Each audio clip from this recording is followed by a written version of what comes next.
우리 한국교회 성도들의 신앙의 형태는 기복신앙 쪽으로 기울어진 면이 강하게나 많이 나타나고 있습니다. 기복신앙이라고 하는 것은 복을 기원함을 목적으로 믿는 그 미신적인 신앙이 많이 있다는 겁니다. 하나님의 거룩하신 뜻보다는 내가 어떻게 복을 받고 사는가, 여기에 관심이 쏠려 있는 것입니다. 물론 예수님께서는 우리들이 어려움을 당할 때, 힘든 일을 당할 때 기도하면 그 어려운 일을 해결해 주시는 분이십니다. 내가 몸이 아파요, 병이 있을 때 주께 기도하면 몸을 건강하게 해주신 분이 주님이십니다. 심한 어려움과 궁핍함 속에서도 하나님 앞에 매달린다면 그 가난을 명쾌해 주시는 분은 하나님이시죠. 그러나 그러한 이유 때문에만 예수 믿는다면 그 사람은 실리적인 이익 때문에 예수님을 따랐던 과거 이스라엘의 군중과 별 다름이 없다고 생각하는 거죠. 전에 갈매동에서 개척을 할 때 한 집사님은 주일날은 예배드리고 평상시는 전 보러 가는 것이 있어요.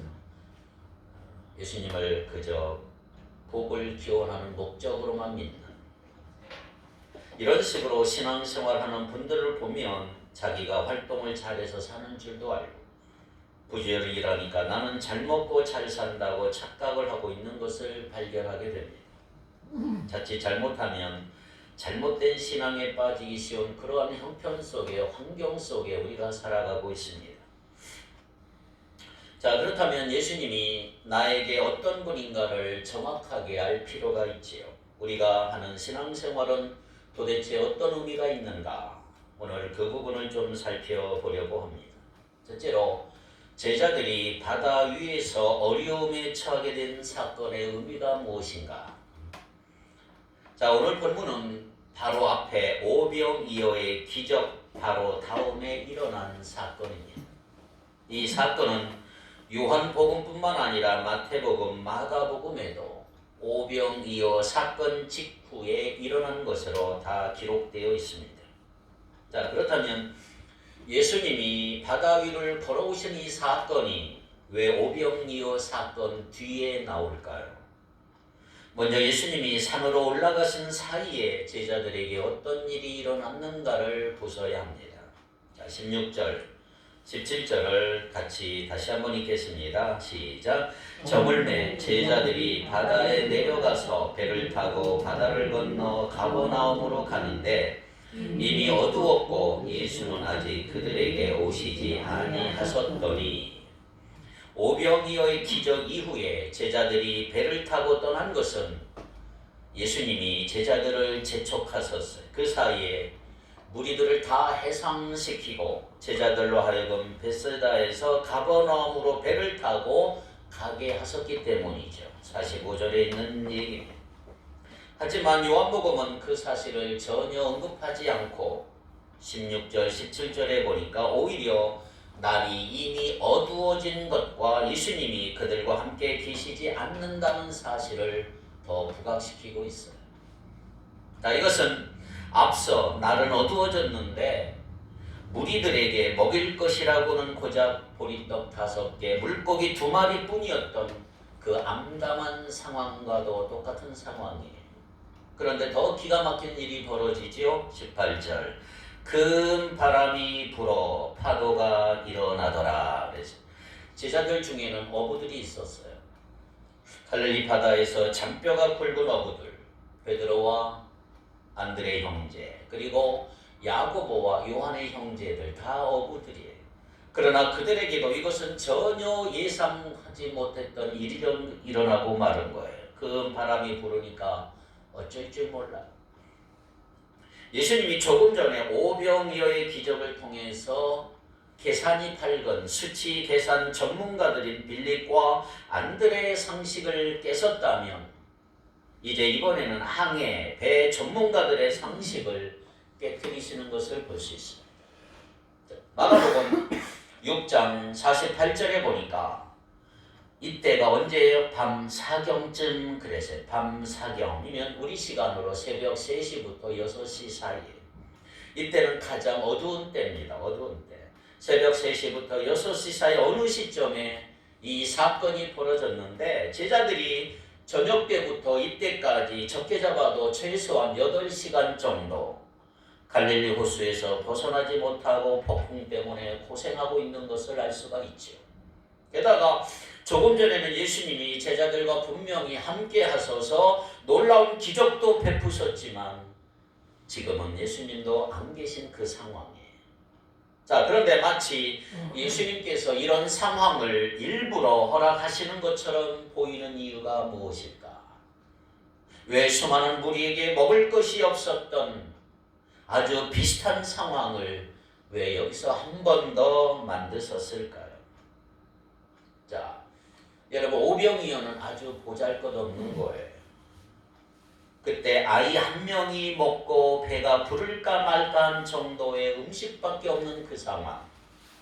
지금도 폭풍 때문에 얼마나 어려운 상황입니까? 자, 그렇다면 왜 이런 상황을 예수님께서 허락하셨을까? 자, 그것은 오병이어의 기적 이후에 예수님이 무엇을 하셨는가를 보면 알 수가 있죠. 자, 오병이어의 기적 후에 사람들은 놀라운 기적을 일으키니까 예수님을 어떻게 하려고 그랬어요? 6장 15절을 같이 읽겠습니다. 시작. 그러므로 예수께서 그들이 와서 자기를 억지로 붙들어 임금으로 삼으려는 줄 아시고 다시 혼자 산으로 떠나 가시니라. 억지로 임금을 삼으려고 그래서 예수님. 이런 능력을 가진 분이라면 우리를 평생 먹여 살릴 수 있는 분이야. 이런 분이 왕이 되어야 해. 여러분, 옛날이나 지금이나 사람들의 심리가 비슷하잖아요. 어떤 훌륭한 인물이 나오면, 인기 있는 인물이 나오면 전혀 정치와 다른 분야의 사람인지라도 이분을 대통령으로 삼자, 뽑자 이러지 않습니까? 그 당시 사람들은 더 심각했어요. 진짜 먹을 것을 받아서 먹고 보니까 이런 능력을 베푸시는 분이라면 이런 분이 왕이 되어야 해. 지금 왕과 지도자들은 우리를 억압하고 착취하고 있는데 이렇게 우리를 살려주신 이 분을 왕으로 모셔야 한다고 모의하기 시작했다 이 말이에요. 그때 예수님은 사람들을 바로 다 해산시키고 마태복음, 마가복음을 보면 홀로 산으로 가서 기도하셨다 그랬어요. 바로 그거예요. 예수님은 하나님 아버지와 독대하는 시간을 가지시면서 영적으로 재충전을 하셨던 것입니다. 그런데 예수님은 제자들도 그와 비슷한 시간을 좀 갖기를 원한 거예요. 고독의 시간들, 자기들만 있는 시간들, 정말 주님을 사모하며 묵상하는 시간을 갖기를 원하셨던 주님이에요. 예수님이 지금 하나님과 홀로 대면하여 기도하시는 가운데 그때 제자들도 자신들이 좀 어떤 사람들인지 그 실체를 좀 깨닫기를 원하신 거예요. 동시에 예수님이 진짜 누구이신가를 볼 수 있는 그 기회를 주시기 위해서 이런 상황을 허락하신 것입니다. 자, 제자들은 이 사건 직전에 어떤 일이 일어났죠? 예수님이 보잘것없는 거 가지고 나누어 주시는데, 오병이어 가지고 나누어 주시는데 물론 정확하게 어떻게 나누었는지는 우리는 알 수 없지만 바구니에 담아서 주시는데 계속 늘어나는 거예요. 제자들이 그걸 받아서 나누어 주는데 한도 끝도 떨어지지 않고 한도 끝도 없이 계속 나오니까 나누어 주는 제자들이 얼마나 신나겠습니까? 그래서 제자들이 이제 뭔가 되겠다. 역시 저분을 왕으로 모시면 위로 올라가는구나 하면서 예수님이 왕이 되시면 그 다음 자리를 차지하려고 그렇게 제자들끼리 싸운 것을 우리가 알지 않습니까? 그러나 그 능력을 맛보고 그 능력의 중심에 있었기 때문에 자기들이 어떤 위치에 올라간 것처럼 생각하는 그들에게 예수님은 이 사건을 통해서 이 바다 위를 걸어오시는 예수님이 이 사건을 통해서 너희들의 실체를 깨달아라 그렇게 말씀하고 있는 거예요. 너희 주제를 알라. 주제를 알아라. 너희들이 무슨 대단한 존재가 된 것이 아니다라고 하는 거 깨달으라는 거예요. 동시에 왜 이렇게 될 수 있었는가? 나 때문에 너희가 이렇게 된 것 아니냐? 너희 스스로 된 게 아니라고 하는 거지요. 그래서 예수님이 진짜 어떤 분이 생각을 깨닫도록 기회를 주신 거예요. 기회를. 그렇습니다. 오병이어의 기적은 예수님이 무슨 신적인 능력을 가지고 인기를 끌고 능력을 과시하기 위해서 이루는 사건이 절대로 아니에요. 요한복음에서 강조하는 것은 뭔지 아세요? 우리가 뭔가 작은 것이라도 주께 드려야 주님이 역사를 일으키신다, 그런 뜻이 아니에요. 요한복음에 그것 초점이 아닙니다. 굳이 오병이어 닭떡 5개 물고기 2마리를 요한복음에서는 보리떡이라고 말해요. 보리떡. 또 아이가 가지고 있다고 밝히는데 왜 그러느냐? 아이가 먹어도 배가 부를까 말까 그 정도라. 보리떡은 풍성한 떡도 아니고 작은 빵이에요. 빵. 게다가 요한복음은 안드레의 말까지 여기서 보여주죠. 자, 6장 9절을 볼까요? 6장 9절. 다 같이 읽어봅니다. 하나이가 있어. 보리떡. 예, 여기 한 아이가 있어 보리떡 5개와 물고기 2마리를 가지고 있나이다. 그러나 뭐라고 그랬어요? 그것이 이 많은 사람에게 얼마나 되겠사옵나이까. 무슨 말이에요? 요까지 것 갖고 어떻습니까? 너무나 적지 않습니까? 그러니까 이것 가지고는 지금 불가능하다. 이걸 강조하고 있는 거예요. 작은 것 들여서 뭔가가 된다는 게 아니고 어떤 것을 들여도 안 된다고 하는 것을 강조하고 있는 거예요. 결국 요한복음이 강조하고 있는 오병이어의 사건의 초점은 뭐냐 하면 우리가 가진 것으로는 절대로 우리의 문제를 해결할 수 없다. 우리의 필요가 채워지는 것이 아니다. 그걸 보여주고 있는 거죠. 내가 가지고 있는 거 아무리 많아도 그거는 아무것도 아니다. 내 문제 절대로 해결할 수 없다. 여러분, 우리가 가진 어떤 것으로도 우리 스스로가 가진 필요와 진짜 문제를 해결할 수 없다는 거 기억하셔야 합니다. 우리가 가진 이 세상 것으로는 나의 문제를 해결할 수 없어요. 이것은 배고픔이라고 하는 육신의 필요뿐만 아니라 구원이라고 하는 영적인 필요에서도 마찬가지입니다. 성경이 말씀하는 인간의 가장 근본적인 문제가 뭘까요? 인간이 바로 하나님 앞에서 죄인이다. 죄인이라는 걸 강조합니다. 모든 사람이 다 죄를 범했습니다. 의인은 한 명도 없다는 것이 성경에서 처음부터 끝까지 강조하는 사실이지. 그러니까 인간에게는 영원한 형벌을 피해서 하나님 나라 들어갈 방법이 없는 거예요. 인간은 다 지옥으로 갈 존재이지 천국으로 들어갈 수 있는 사람은 한 사람도 없어. 그래서 성경은 처음부터 우리에게 제시해주는 방법이 뭐예요? 회개하라. 회개하라. 회개하라 그러면 교회 안 다닌 사람이나 믿음 없는 분들은 왜 교회는 자꾸 회개부터 얘기하나 불편하게 그렇게 얘기해요. 여러분, 그 불편한 게 아니에요. 방법이 없기 때문이에요.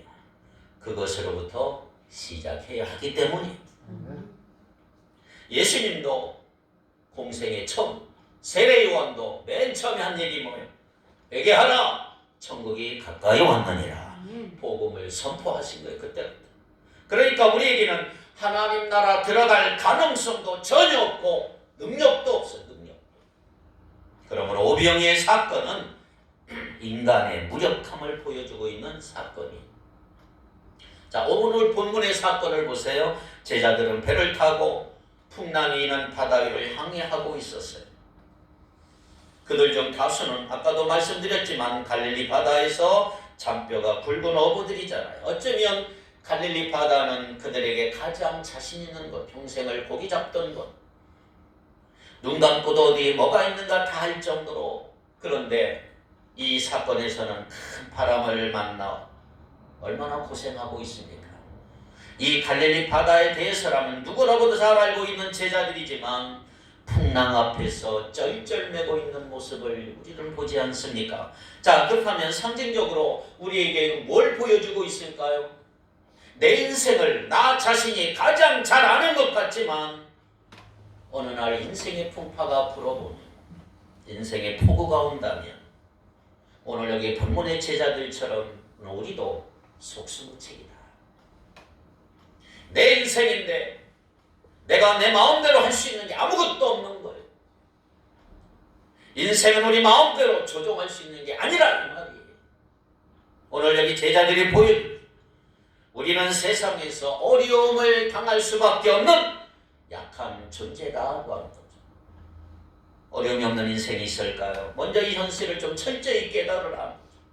그리고 이 상황에서 자기가 할 수 있는 것이 아무것도 없다고 하는 것을 알라는 거죠. 그것이 제자들이 바다 위에서 어려움을 청한 사건의 의미라고 할 수가 있어.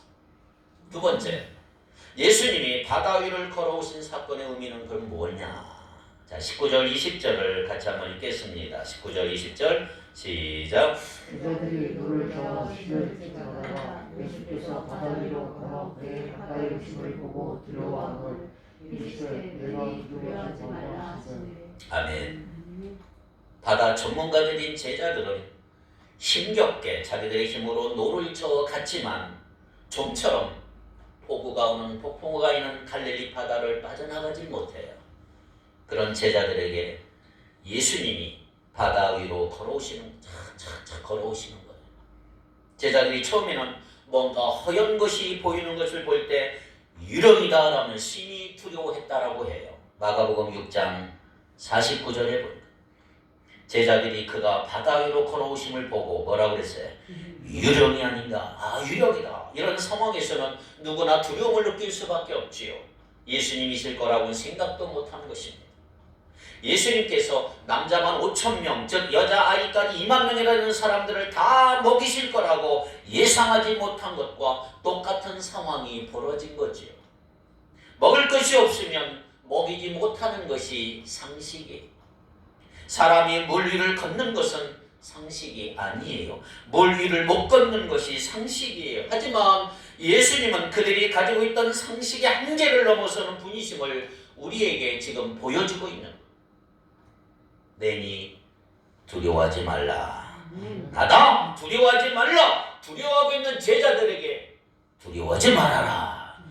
자, 이때 제자들의 반응이 뭐예요? 21절 이에 기뻐서 배로 영접하니 배는 곧 그들이 가려는 땅에 이르러더라. 배는 곧 그들이 가려는 땅에 이르렀더라. 그 안에 그래서 얼마나 기쁘고 반갑게 예수님을 배 안에 모셔드렸을까요? 안도감을 느끼며 제자들 얼마나 기뻐했을까요? 아주 적은 양이며 한 소년이 먹기도 부족한 보리떡 5개 물고기 2마리로 2만 명이 넘는 사람들이 배불리 먹고도 12바구니가 남을 정도로 엄청난 기적이 일어난 것처럼 예수님이 지금 함께 하시는 것만으로도 배는 원래 그들이 가려는 땅 가버나움에 도착했더라 말이지. 밤새 수고해도 겨우 10여리밖에 나가지 못했던 그 배가 예수님이 타시자마자 곧 그들이 가려는 땅에 도착했다. 할렐루야. 예수님이 안 계시니까 아무리 해도 안 나갔는데 예수님이 오시니까 곧 도착한 거예요. 아멘입니까? 마태복음 14장 28절에 보니까 베드로가 예수님이 물 위로 걸어오는 거 보니까 아, 주님이십니까? 그럼 저로 한번 물을 걷기를 해주십시오. 물 위를 걷게 달라고 요청하니까 예수님이 그래 와라. 14장 28절에 보니 실제로 잠깐 물 위를 걷는 베드로, 그러나 곧바로 빠지잖아요. 곧바로 빠져버렸어. 여러분, 아무리 실력 있는 어부라 해도 배는 필요한 것입니다. 그런데 예수님은 배도 없고 파도가 넘실대는 바다 위를 걸어오셨어. 풍랑이 심한데 예수님은 배가 전혀 필요하지 않았어. 이 모습을 목격한 베드로 뭐라고 생각할까요?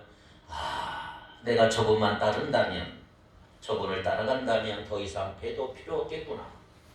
기대하지 않았을까? 그래서 예수님께 저도 그런 능력을 좀 갖게 해주십시오. 이런 마음으로 요청을 했죠. 그가 기대했던 것은 이제 물에 안 빠지고 파도도 이기고 세상을 이길 수 있는 그 능력, 신통력, 멋지게 보이는 거 원했지만 그러나 베드로가 바다 위에 올라서는 그 순간 바람이 계속 불고 파도가 치는 거예요. 그는 분명 예수님이 오라고 허락하셔서 바다 위에 올라갔지만 그치지 않는 바람, 파도를 보니까 두려워서 물에 빠지고 만 거예요. 자, 그렇다면 앞에 나온 오병의 사건과 오늘 이 사건을 통해서 예수님은 우리에게 뭘 가르쳐 주실까요? 너희가 나를 믿기만 하면 굶주릴 일이 없고 거센 파도가 잠잠해지고 아무 문제 없이 살 것이다 이렇게 기대했다면 그것은 오해다 하는 것을 우리에게 가르쳐 주는 거예요. 그건 잘못된 생각이다. 내가 해결하려고 하는 것은 하나님 나라에 관한 것이다. 영적인 문제다. 구원의 문제다. 이것을 알려주기 위한 거죠. 우리가 예수 믿고 하나님 말씀에 순종해서 신앙생활 잘하며 살면 이 세상의 삶은 탄탄대로이고 편안할 거라는 약속은 놀랍게도 성경에 없어요. 예수 믿어서 얻게 되는 진짜 복은 뭐냐? 보이는 세상이 전부가 아니고 보이는 것만이 가치 있는 것이 아니다라고 하는 거 깨닫는 데서부터 시작이 되는 거예요. 여러분 생각해 보세요. 예수 잘 믿으면 돈을 잘 법니까? 사업하시는 분들 예수 잘 믿어서 돈을 잘 법니까? 근데 가만히 보니까 예수 안 믿는 사람이 나보다 돈을 훨씬 더 잘 벌어요. 내 예수 믿으면 내 자녀가 예수 안 믿는 자녀들보다 공부를 더 잘합니까? 우리가 예수 믿으면 사회에서 안 믿는 사람들보다 높이 진급 잘합니까? 이 부분에서 많은 사람들이 예수 믿으면서 헷갈리고 있는 거예요. 뭔가 문제가 터지고 어려움이 생기면 우리는 열심히 기도해요. 예, 당연히 기도해야 합니다. 그래서 일이 잘 해결되면 분명히 기도 응답해 주신 것인데 여러분 기도하는 동시에 여러분들이 빠뜨리지 말아야 될 거 우리는 어떤 일을 이루기 위해서는 반드시 노력이 필요하다. 이게 오늘 주님이 말씀하시는 거잖아요. 꼭 성공해야 하나님의 일을 하느냐 이 말이에요. 꼭 사회에서 높아져야 큰 영향력을 미치는 거냐고 주님은 우리에게 지금 물어보고 있는 거예요. 똑똑해야 되고 권세가 있어야 하나님의 일을 하고 하나님께 영광을 돌리는 거냐 이 말이에요. 우리가 사회에서 높은 위치에 올라가고 성공할 때 어떤 사람은 하나님께 영광을 돌립니다라고 하는데 그 자체로는 순수한 말이고 순수한 마음으로 하는 말이고 좋은 일이에요. 여러분도 그렇게 되기를 바랍니다. 그러나 꼭 높이 올라가야 하나님께 영광이 되는 건 아니란 말이에요. 기도는 높이 올라가는 도구로 사용하라고 주시는 게 아니에요. 그러나 그럼에도 불구하고 오늘 우리는 기도합니다. 왜? 나의 최선을 주님께 드린다는 의미로 하는 거예요. 정말로 기도하는 사람은 반드시 최선을 다하여 노력해야 한다 이 말이에요. 그래서 이런 말이 있어요. 모든 것이 하나님께 달린 것처럼 기도하고 모든 것이 나에게 달린 것처럼 일하라. 모든 것이 하나님께 달린 것처럼 기도하시고 모든 것이 나에게 달린 것처럼 일하시기 바랍니다. 할렐루야. 그럼 그 기도는 100% 이루어집니다. 100%. 그렇다면 우리가 왜 기도해야 할까요? 기도해서 얻는 것은 무엇일까요? 잊지 마세요. 기도해서 얻는 것은 놀랍게도 하나님의 임재하심이에요. 우리의 상황은 똑같아요. 그런데 기도할 때 우리는 하나님의 임재하심을 경험한다. 예수님은 우리의 먹고 사는 문제 해결해 오신 분 아니에요. 우리의 영적인 문제, 구원의 문제 이거 해결하려고 오셨어요. 뭐라고요? 마태복음 20장 28절 한번 볼까요? 인자가 온 것은 섬김을 받으려 함이 아니라 도리어 섬기려 하고 자기 목숨을 많은 사람의 대속물로 주려 함이니라. 나는 너희가 잘 먹고 잘 살게 해주기 위해서 왔다라고 하지 않아요. 분명히 영생의 문제 해결해 주기 위해 왔다. 이 세상에서 내가 모든 것 다 가진 채 살다가 이 세상의 삶이 끝나고 나서 지옥에 떨어지면 무슨 소용이 있을까요? 무슨 유익이 있어요? 예수님이 지금 그걸 지적하고 있는 거예요. 예수님이 자신의 몸이 다 찢기고 피를 흘려가면서 우리 죄를 용서하신 것은 우리를 이 세상에서 부자되게 하기 위해서나 성공하게 하시기 위해서가 아니고 하나님 나라 백성으로 살게 하시기 위해서다. 그런데 예수님이 오병이의 사건을 일켜보니까 사람들이 뭘 원해요? 야, 우리가 먹고 사는 문제 해결할 분이 여기 오셨어. 왕으로 삼자. 이분만 있으면 내 모든 문제 다 해결돼. 이분에게 붙어있자. 이분의 백성이 되자. 제자들도 똑같이 다를 바가 없었어요. 이 예수님 따르면 뭔가 한 자리 하겠지. 이분이 왕이 되시면 우리가 떵떵거리며 권세를 부릴 수 있을 거야. 그래서 예수님은 미리 너희는 그렇지 않다라고 말씀하시면서 나는 섬기러 왔고 목숨을 주러 왔다. 그렇게 말씀하십니다. 그런데 사람들은 오병이어를 경험하니까 먹고 배부른 것만 관심 갖기 시작했어요. 잘 먹고 잘 사는 것만 관심 가져요. 예수 믿는 것을 저 영원한 나라에 속한 문제라고 생각하지 못하고 오늘 현실에서 고통 해결하고 내 아픈 거 해결하고 세상적인 성공을 통해서 이익을 보는 것으로 오해했단 말이지. 그래서 뒤에 보니까 요한복음 6장 26절을 보니까 예수님이 다시 사람들을 만났을 때 뭐라고 그래요? 6장 26절 시작. 예수께서 대답하여 이르시되 내가 진실로 진실로 너에게 이르노니 너희가 나를 찾는 것은 표적을 본 까닭이 아니요 떡을 먹고 배부른 까닭이로다. 무슨 말이죠? 요한복음은 단순히 기적이 아니라 표적이라고 계속 예수님의 기적을 묘사를 해. 왜? 표적은 뭐냐 하면 예수님이 누구신지를 보여주게 해주는 기적이에요. 단순히 내 배만 채우는 기적이나 내 피로만 채우는 기적이 아니고 이것을 통해서 예수님이 진짜 어떤 분인가를 깨닫도록 해주는 기적. 그래서 그것이 표적이에요. 표적. 그런데 여기서 예수님은 너희가 나를 찾는 것은 표적을 본 까닭도 아니야. 내가 누구인지를 깨닫기 때문도 아니야. 내가 정말 생명을 주는 메시아 그리스도 구세주라는 거 깨달았기 때문이도 아니다. 너희가 나를 찾는 것은 떡을 먹고 배불렀기 때문이다. 배가 채워지니까 피로가 채워지니까 아 저분만 따르면 내 피로가 채워지겠지라며 예수 믿고 예수를 따른다 이 말이에요. 요즘 말로 말하면 진정한 하나님 나라 백성이 되기 위해 주님을 따르는 게 아니고 예수 믿으면 복받고 부자가 된다니까 그냥 따른다는 얘기예요. 사랑하는 성도 여러분, 우리는 모두 하나님 나라의 백성이에요. 그런데 하나님 나라의 특징이 뭐예요? 예수님이 이 땅에 오시는 순간 하나님 나라가 이미 임한 줄 믿습니다. 회개하라 천국이 가까웠느니라. 이 말씀은 지금 이 땅에 내가 천국을 끌고 내려왔다 이 말이에요. 그래서 여러분 천국을 빨리 깨달아야 된다. 그런데 그 천국이 아직 완성되지는 않았어요. 이미 이 땅에 임했지만 아직 완성되지는 않았어. 이걸 한마디로 말하면 교회입니다. 교회. 교회는 조직이나 건물이 아니고 교회는 여러분 자신이 믿는 사람들이 우리가 교회예요. 우리는 하나님 나라 백성으로서 이 땅에 이미 임한 하나님 나라를 경험하면서도 아직 하나님 나라가 완성되지 않은 그 상태 가운데 이 땅에 사는 사람들이에요.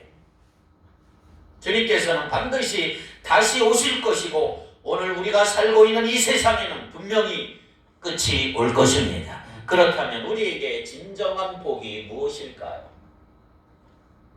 진정한 복. 그렇다고 이 땅의 것 다 포기하고 하나님 나라만 구하라는 게 아니에요. 하나님의 나라는 우리를 통해서 이미 이 땅에 임하여 있는 줄 믿습니다. 그런데 세상의 파도가 우리를 뒤흔들고 우리가 혹시 바다에 빠져서 죽더라도 그것으로 우리에게 주어진 영원한 하나님 나라의 시민권과 하나님이 우리에게 주신 약속과 소망과 영생이 사라지지 않는다는 걸 아는 것, 그것이 진짜 복이다 말이죠. 여러분, 이 세상에서 아무리 어떤 일이 벌어져도, 아무리 내가 최고의 것, 가장 좋은 것을 갖고 있어도 그것이 영원한 하나님 나라에서 우리의 신분과 위치를 바꾸지 못해요. 또 아무리 우리가 이 땅에서 어려움을 당하고 아무리 낮고 천해도 그것이 하나님 나라 백성이라고 하는 우리의 신분과 위치를 바꾸질 못해요. 그것이 진짜 복이에요. 마지막 세 번째, 영원한 하나님의 나라를 바라보는 사람들의 삶은 어떠냐? 자, 이 세상에 사는 동안 당연히 평안하게 거할 수 있도록, 여러분 행복하게 살 수 있도록 우리의 건강, 사업, 직장, 자녀, 재정적인 모든 부분들을 위해 기도하시기 바랍니다. 우리의 필요를 뭐든지 하나님께 구할 수가 있다는 말이에요. 그런데 그것만 구하면 안 된다. 진정한 성도의 태도는 그것만 구하는 것은 아니다. 이 세상에서 잘 살기만 원한다면 사실 예수 믿을 필요 없어. 예수님도 인정한 사실이 뭔지 아세요? 마태복음 16장 26절. 사람이 만일 온 천하를 얻고도 제 목숨을 잃으면 무엇이 유익하리요? 사람이 무엇을 주고 제 목숨과 바꾸겠느냐? 잘 보세요. 천하를 얻고도, 예수님을 믿고 따르지 않아도 천하를 얻을 수 있다. 예수님도 인정하셨어요. 그렇다면 건강하기 원한다면 뭐 해야 돼요? 기도할 게 아니라 운동하면 돼요. 돈 많이 벌려면 기도할 게 아니고 땀 흘려 성실하게 일하는 게 좋은 방법이 아닐까요? 그런데 예수님 믿는 사람들은 이런 기준이 아니고 다른 기준을 가진 사람들이라 이 말이에요. 그런 것으로 복을 판단하면 잘못 믿고 있는 것이다 이 말이에요. 세상에서 잘 되느냐 못 되느냐, 돈이 많느냐 적느냐, 높이 올라가느냐 아니냐, 좋은 학교 나왔느냐 아니냐, 복을 받았느냐 못 받았냐로 판단한다면 제대로 된 하나님 나라의 관점이 아니라는 것입니다. 왜? 우리는 세상에서 성공한 것으로 자랑 삼는 사람들이 아니기 때문이죠. 성경과 교회 역사를 통해서 예수 믿는 사람의 가장 자랑스러운 모습을 표현하는 단어가 있다면 순교라고 하는 단어예요. 순교. 순교가 뭐예요? 예수님을 위해서 목숨을 바치는 거예요. 그래서 진실한 크리스찬은 이 세상을 살아갈 때 가장 미련하고 가장 어리석은 사람처럼 보일 수가 있어요. 우리 예수 믿는 사람은 잠시 지나갈 이 세상이 아니고 영원한 나라를 위해서 준비해야 한다는 사실을 알기 때문에 소위 세상에서 말하는 행복과 우리 믿는 사람의 행복은 전혀 다른 것입니다. 주님께서 우리에게 허락하신 것은 하나님 나라를 위한 것이지 이 세상에서 잘 살기 위한 것들이 아니라는 것입니다. 잘 살면 좋지요. 자, 성경에도 보면 부자가 많아. 이 세상 하나님을 잘 믿었던 사람들, 아브라함, 이삭, 야곱, 요셉, 아리마대 사람 요셉, 니고데모, 부자들이 얼마나 많아. 솔로몬 너무너무 부자죠. 마가 요한의 어머니 마리아도 마가의 다락방을 소유한 돈이 많았던 부자들 너무 많아요. 성경에 보면. 그런데 왜 그런 것들은 하나님의 백성들에게 허락하셨을까요? 그것은 하나님의 나라를 위해서 그런 것들이 잘 사용되기를 원했기 때문에 하나님은 허락하셨더라. 이 세상에서 떵떵거리고 높이 올라가고 권세 부리라고 그렇게 주신 건 아니다 이 말이에요. 그러니까 이 세상 방법대로 여러분들이 올라가고 이기려면 어떻게 해야 돼요? 남들보다 앞서야 되고 남 밟으며 이겨야 되고요. 사람들을 속여야 되고요. 그러나 하나님의 나라를 준비하는 사람은 그렇게 사는 게 아니죠. 오히려 공부해서 남주고 자기를 죽여서 옆 사람 올라가게 해주고 세상에서 얻는 것들 주님이 기뻐하신 일들을 위해서 사용하는 사람들이다. 가치가 얼마나 다릅니까? 그런 우리들이니까 이 세상에서 내가 잘 돼야지, 내 자녀가 잘 되자라고 하는 사고 방식으로만 산다면 안 믿는 사람과 구별이 없는 거예요. 그렇다면 오해하면 안 됩니다. 우리가 예수 믿는다는 것으로 하나님께 무엇을 요구하고 있는지, 여러분들이 뭘 기대하고 있는지 깊이 들여다볼 필요가 있습니다. 예수님을 믿고 따르고 내가 말씀에 깊이 순종해도 폭풍우를 만날 수 있어요. 예수 믿는데도 세상에서 손해볼 수 있는 거예요. 그럼에도 불구하고 우리는 왜 이렇게 교회 나오고 예배 드리고 주님을 찬양하며 따르는 이유가 무엇일까요? 왜 예수를 믿고 왜 이런 힘든 상황에서 교회를 나올까요? 사실은 진짜 가치를 뭔지를 알기 때문이다 말이에요. 진짜 중요한 게 뭔지를 알기 때문이다. 여러분, 이 땅에서 삶은 길어야 100년. 그런데 100년도 안 되는 삶을 우리가 살면서 예수님은 우리가 저 영원한 하나님 나라에 가지고 갈 거, 쌓아 놓을 수 있는 거 준비하는 기회를 지금도 주고 계시는 줄 믿습니다. 바로 그것을 지금 우리는 준비하고 있는 거지요. 우리는 영원을 준비하는 참으로 지혜로운 사람들인 줄 믿습니다.